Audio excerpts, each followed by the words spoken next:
নমস্কার বন্ধুরা, সঙ্গীতার স্বাদ খাওয়ানে সবাইকে স্বাগত। আজকে একটা নিরামিষ সয়াবিনের রেসিপি নিয়ে এসেছি। নিরামিষ দিন আমরা সবসময় চিন্তা করি কী রান্না করব।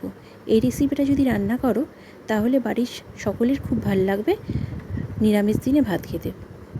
দেখতে থাকো রেসিপিটা, খুবই নর্মাল একটা রেসিপি আর খুব ইজি একটা রেসিপি। দেখতে থাকো, যদি ভালো লাগে তাহলে চ্যানেলটা সাবস্ক্রাইব করে আমার পাশে থেকো। কড়াই গরম করে সর্ষের তেল দিয়ে দিয়েছি। তেলটা একটু গরম হতে দেব।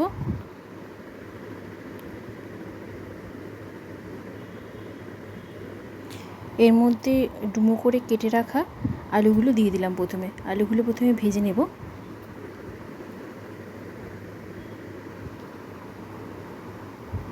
দিয়ে দিলাম নুন, হলুদ দিয়ে খুব ভালো মতন এবার আলুগুলোকে আমি ভেজে নেব।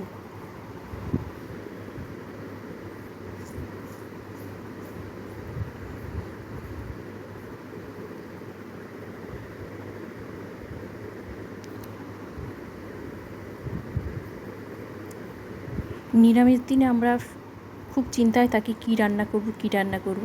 এই সয়াবিনের নিরামিষ রেসিপিটা করে দেখো, খুব ভালো লাগবে সবার খেয়ে। আলুগুলো ভেজে তুলে রেখেছি, এবার আমি ওই তেলেই সয়াবিনগুলো দিয়ে দিলাম। সেদ্ধ করে রেখেছিলাম আমি আগে থেকে।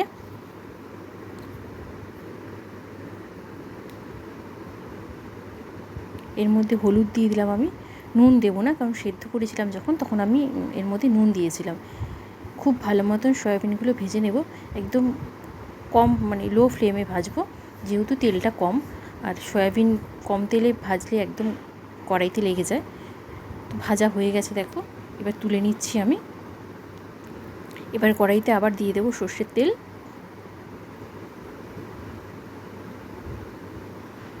তেলটা একটু গরম হলে এর মধ্যে দিয়ে দিলাম গোটা জিরে আর একটা তেজপাতা। একটু ভাজা ভাজা হলেই আমি এর মধ্যে মশলাটা দিয়ে দেবো, যেটা আমি শিলে বেটেছিলাম আজকের মশলাটা। আদা, জিরে আর ধনে।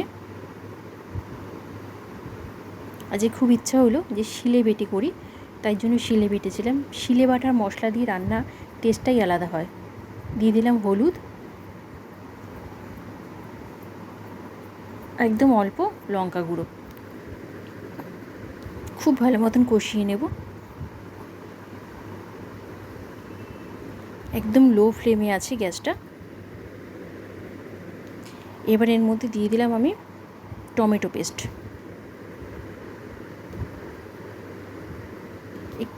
একটু টাইম নিয়ে কষাতে হবে। দিয়ে দিলাম চিনি। যে কোনো নিরামিষ রান্নায় চিনি না দিলে ঠিকঠাক টেস্ট হয় না। দিলাম নুন, দিয়ে আবারও খুব ভালো মতন কষাবো।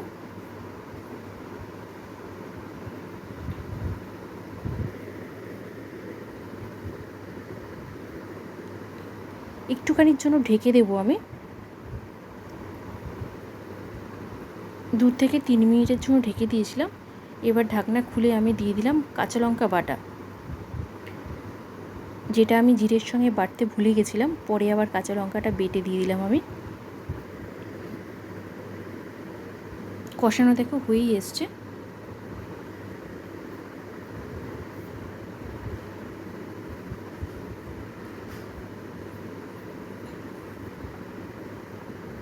একটু টাইম নিয়ে কষালেই জিনিসটা খেতে খুব ভালো হয়। কষানো হয়ে গেছে মশলাটার মধ্যে আমি ভেজে রাখা আলুগুলো দিয়ে দিলাম। আলুর সঙ্গে মশলাটা খুব ভালো মতন কষিয়ে নেব, যাতে আলুর ভেতরে মশলাটা ঢোকে।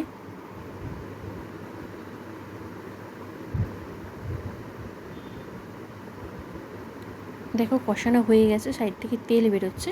এবার এর মধ্যে আমি ভেজে রাখা সয়াবিনগুলো দিয়ে দিলাম। দিয়ে দুটোকে খুব ভালো মতন কষিয়ে নেব।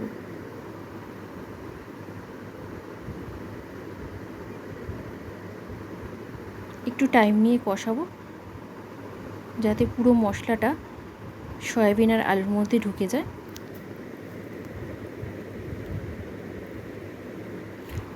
আমরা ছোটোবেলায় মা ঠাকুমাদের মুখে শুনে এসেছি যে রান্না যত কষানো যায় তত তার টেস্ট বাড়ে। এবার দিয়ে দিলাম আমি এর মধ্যে উষ্ণ গরম জল।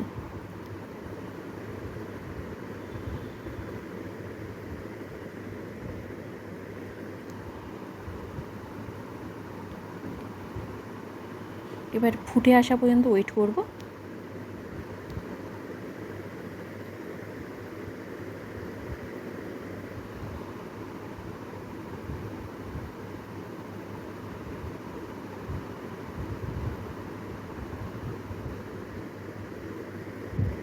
এটা খুব ভালো মতন ফুটে এসছে। এরপরে আমি গ্যাসের ফ্লেমটা এতক্ষণ জল দেওয়ার পর আমি বাড়িয়ে দিয়েছিলাম, এবার একদম লো করে আমি ঢাকা দিয়ে দেবো। ঢাকা দিয়ে কিছুক্ষণ রান্না করলাম। এবার ঢাকা খুলে দেখব মোটামুটি রান্নাটা হয়েই গেছে। দেখে নেবো একটু আলুটা সেদ্ধ হয়েছে কিনা, কারণ সয়াবিন তো সেদ্ধই ছিল, কোনো অসুবিধা নেই। হ্যাঁ, আলুটা সেদ্ধ হয়ে গেছে। আমি এবার গ্যাসটা অফ করে দেবো। এরকমই ঝোলটা রাখবো, নাহলে একটু মানে ঠান্ডা হওয়ার পরে না একটু টেনে যাবে। এবার গরম মশলা দিয়ে দিলাম আমি, নাড়িয়ে চাড়িয়ে গ্যাসটা অফ করে একটু কিছুক্ষণের জন্য ঢেকে রেখে দেবো। তোমাদের যদি রেসিপিটা ভালো লাগে তাহলে চ্যানেলটা একটু সাবস্ক্রাইব করে আমার পাশে থেকো। আবার নেক্সট দিন কোনো রেসিপি নিয়ে তোমাদের সামনে চলে আসবো। এটা দেখো ফাইনাল লুক।